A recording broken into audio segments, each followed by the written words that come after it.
Going down. Going up. It depends on where you want to go. Narinig ko na yung sagot. Both. Both. Diba?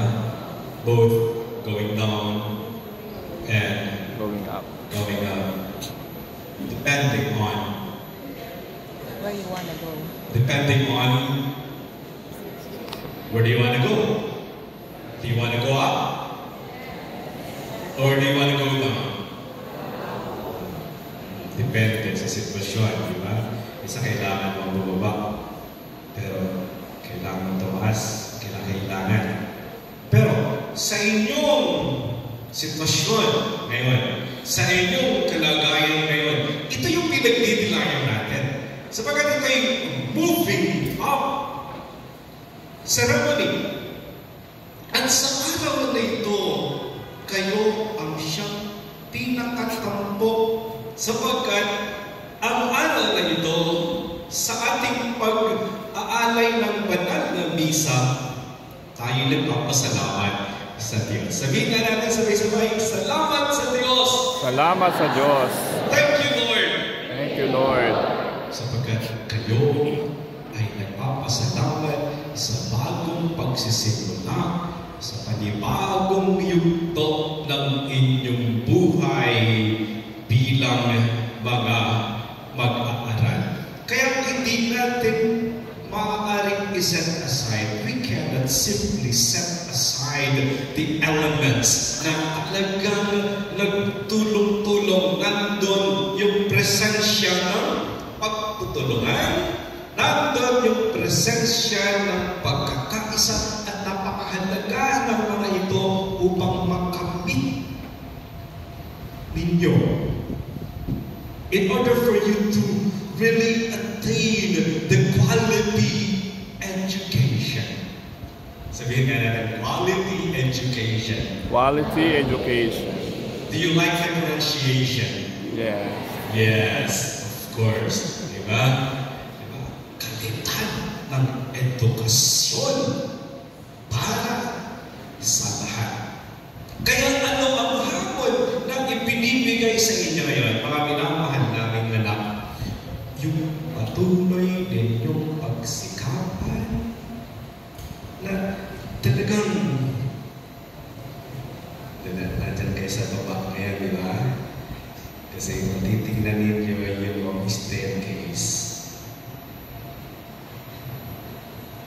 taas, exercise kayo ngayon ng kamay. 1, 2, 3, go. Sabay-sabay. Together! Hindi mararating kalagitan ng bituin.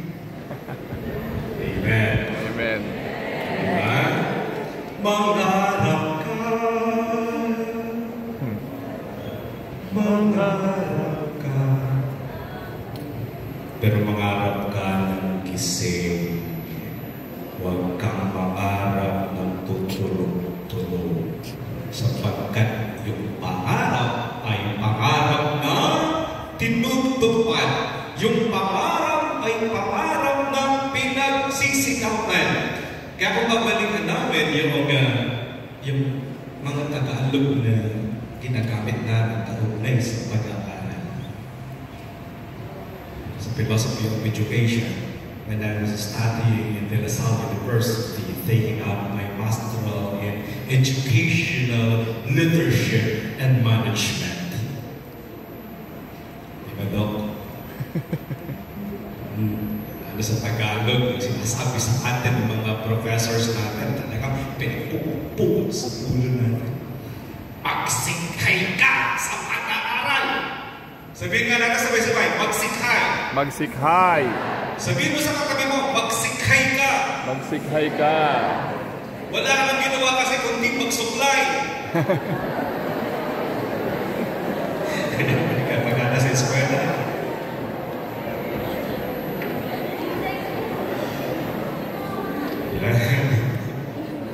Tapos, nagtatanda ko yung sinasabi ng mga magulang namin ng araw. Diba? Tayo mga matatanda sa harapan natin. Diba? Inabutan natin ng araw na nag-aaral pa tayo.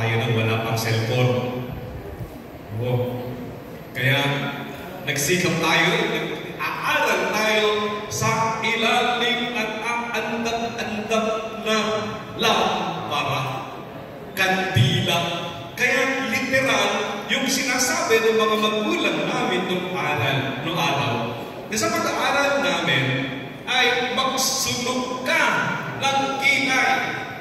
Literally, kapag ang gamit noong nag-aaral ka ay lampara, kapag inaantok-antok ka na, masusunog talaga yung kilay mo sapagkat natikit sa apoy.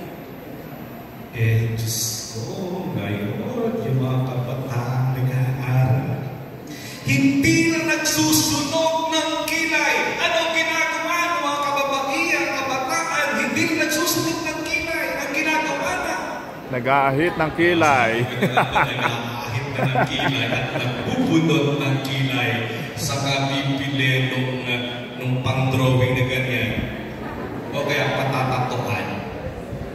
So ang hawak sa atin, kidding aside, yung pagsisikhay at pagsusunod ng kilay, iisa lang yung pinakakahulugan sa inyo. Harapin mo ngayon yung katabi mo. Magsikap ka. Amen. Magtyaga ka. Kaya, gusto kong iwala sa inyo, apat na punto. Only 4 points to ponder on. Una, pagpupursigi at pag-asa.